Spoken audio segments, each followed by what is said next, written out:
नमस्कार दोस्तों, आज का अपडेट काफी खास है। आप लोग मेरे चैनल पर पहली बार आए हैं और अभी तक सब्सक्राइब नहीं किए करिए, क्योंकि जब भी मैं वीडियो डालता हूं वो काफी बेटर होता है और आप लोगों को काफी हेल्प भी मिलता है। तो चलिए शुरू करते हैं। एक लाइक कर दीजिएगा। शिक्षक ट्रांसफर का अपडेट मैं बताऊं कि अभी विभाग में कुछ पता नहीं चल पा रहा है। 2 दिन पहले इस शिक्षा कोष का सर्वर डाउन था, जिसकी वजह से काफी शिक्षक लोग अब्सेंट हो गए। लेकिन अब जो है ई शिक्षा कोष काम करना शुरू कर दिया है, तो फिर से ई शिक्षा कोष पर कोई काम नहीं हो रहा है और ट्रांसफर का कोई भी अपडेट नहीं मिल पा रहा है। और सरकार क्या कर रही है ये सरकार ही जाने। और मैं बताऊं, कोल्ड डे के लिए कोल्ड डे अभी घोषित हुआ है। छवि आप पेपर भी देख सकते हैं कि 26 जिला में कोल्ड डे का अलर्ट। कनकनी से नहीं मिलेगी राहत।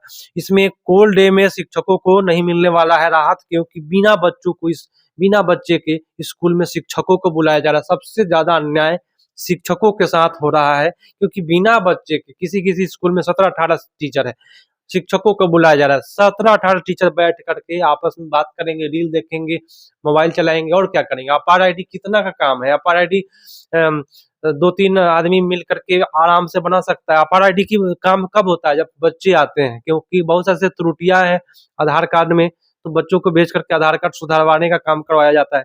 तो बच्चे नहीं आएंगे तो अपार आईडी कैसे बनेगा? और बिना बच्चे के स्कूल जाना ये सबसे बड़ा काम है। कितना भी पेमेंट मिले उससे क्या मतलब है। बिना बच्चे के बैठना पूरे 4 बजे तक, 9:30 से 4 बजे तक शिक्षकों को पता चल रहा होगा, और इतनी ठंडी में। चलिए उसके बाद बीपीएससी टीआरटी 3 के बारे में चर्चा करेंगे। ट्रांसफर और वेतन आयोग, ये जो 8वां वेतन आयोग लागू हुआ है, इसमें काफी लोग कमेंट ये करेंगे सर पेमेंट कितना होगा। तो आपका मूल वेतन जो है ना, उसका 2.5 गुना आप कर लीजिए, उतना आपका पेमेंट बनने वाला है। साथ साथ कुछ आपका पेंशन भी कटने वाला है। तो 8वां वेतन आयोग में फ्रॉड क्या चल रहा है मैं आपको बताऊं कि देखिए, 8वां वेतन आयोग अभी लागू भी नहीं हुआ और 8वां पे कमीशन के ऊपर लिंक भेजा जाता है। मैंने आपके पास एक लिंक आएगा, उस पर लिखा रहेगा 8वां वेतन आयोग। आपको लगेगा कि इस पर क्लिक करेंगे तो हमको जानकारी मिलेगा, लेकिन जानकारी नहीं मिलेगा। जैसे ही आप टच कीजिएगा, है ना, आपका अकाउंट खाली हो जाएगा और मातम मच जाएगा। आप समझ सकते हैं, आपके अकाउंट में पैसा अगर लाख रुपया भी है, 50,000 भी है, जो भी है, तो आपका पूरा अकाउंट खाली हो जाएगा। लगेगा कि अब हमको जानकारी मिलेगा इस क्लिक करेंगे इस लिंक पर। तो अनजान लिंक पर सबसे पहले मैं आप सभी को बताना चाहूंगा कि क्लिक ना करें। ऐप का भी लिंक आ रहा है, इस ऐप को डाउनलोड करें। 8 पे कमीशन के बारे में जानकारी डिटेल से मिलेगा। क्या मिलेगा डिटेल से? अभी लागू हुआ नहीं, क्या मिलेगा? आप लोग पेपर देखिए, पेपर में लिखा हुआ है 2.5 गुना आपका पेमेंट बढ़ने वाला है। 2.5 गुना पेमेंट बढ़ेगा और महंगाई भी समझ जाइए, महंगाई भी बढ़ेगा, है ना। जब भी वेतन आयोग लागू होता है महंगाई भी बढ़ती है, महंगाई भी बढ़ने वाला है। तो शिक्षक ट्रांसफर का अपडेट, एक और अपडेट मैं आपको बताऊंगा शिक्षक ट्रांसफर का, ध्यान से सुनिएगा। शिक्षक ट्रांसफर का अपडेट आपको शॉकिंग अपडेट मिलने वाला है, ठीक है, क्योंकि इधर विभाग में कोई भी काम नहीं हो रहा है ट्रांसफर के लेकर के। लेकिन बंशीधर बजवासी साहब के द्वारा काफी प्रेशर बनाया गया, है ना। हमेशा अगेंस्ट में बोलते हैं, शिक्षकों के हित में बोलते हैं और शिक्षकों के काम के लिए बोलते हैं, ठीक है। तो उनके द्वारा प्रेशर बनाया गया, साथ साथ ट्विटर कैंपेन भी हो जाता, तो आपको एक शॉकिंग न्यूज मिलेगा और उस पर बोला जाएगा कि जाइए इस शिक्षा कोष पर देखिए, आपका ट्रांसफर हो चुका है। इस प्रकार का एक का एक आपको न्यूज मिलने की संभावना है। जब प्रेशर बनेगा तभी जाकर के एकाएक न्यूज मिलने की संभावना आपको बढ़ जाएगी। अगर प्रेशर नहीं बनता है, शिक्षक लोग बैठे रहते हैं, तो कुछ नहीं होने वाला है। आपको कुछ ना कुछ विरोध जरूरी है, तब जाके शिक्षक ट्रांसफर का जो प्रक्रिया है वह काफी जल्द हो पाएगी। नहीं तो भाई 5 साल लग जाएगा, जिस रफ्तार से चल रहा है। चलिए उसके बाद बीपीएससी टीआरटी 3 का डॉक्यूमेंट क्या क्या लगने वाले हैं उसके बारे में चर्चा करेंगे। और शिक्षकों के साथ तो अन्याय हो रहा ही है ना। ये सरकार जो है ना, शिक्षकों को सता रहा है। चलिए मैं आपको बीपीएससी टीआरटी 3 जो भी काउंसलिंग कराने वाले शिक्षक हैं उनको मैं डॉक्यूमेंट के बारे में बता दूं।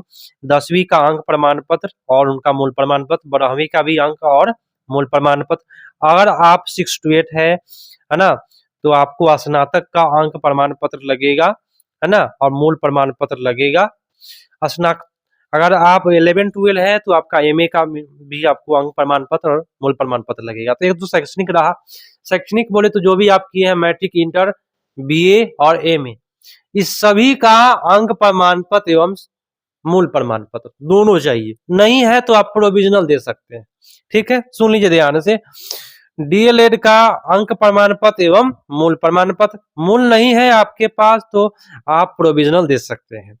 जाति प्रमाण पत्र होना चाहिए, आवासीय होना चाहिए, दिव्यांग होना चाहिए।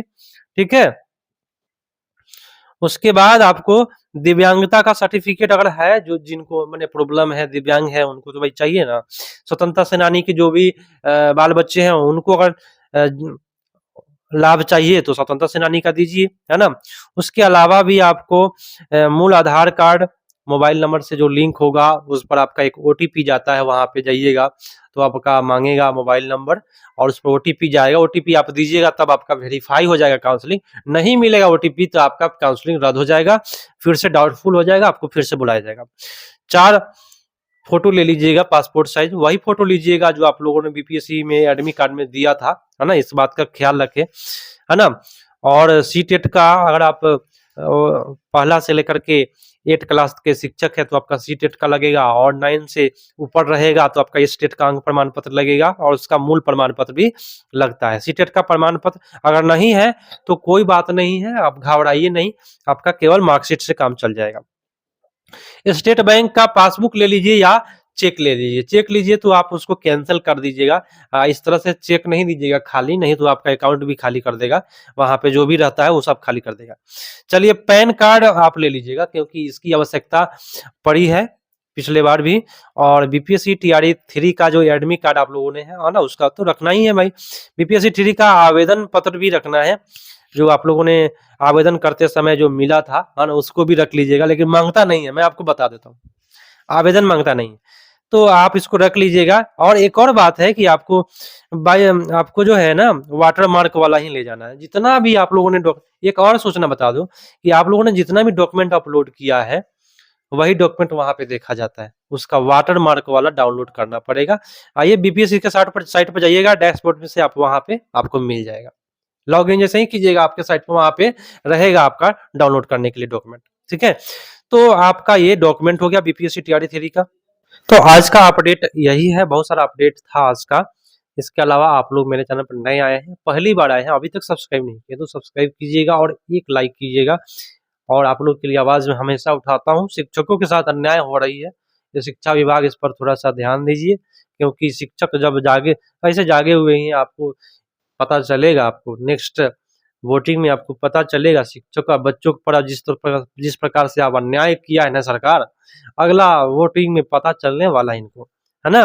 क्योंकि पहले तो शिक्षकों के साथ अन्याय होता था, बच्चों के साथ बीपीएससी में लाठी भी खाए बच्चे लोग, है ना, काफी बच्चे। तो इस पर देखिएगा अगला बार परिवर्तन किस प्रकार से होता है। मिलते हैं नेक्स्ट अपडेट में, तब तक के लिए धन्यवाद, जय हिंद।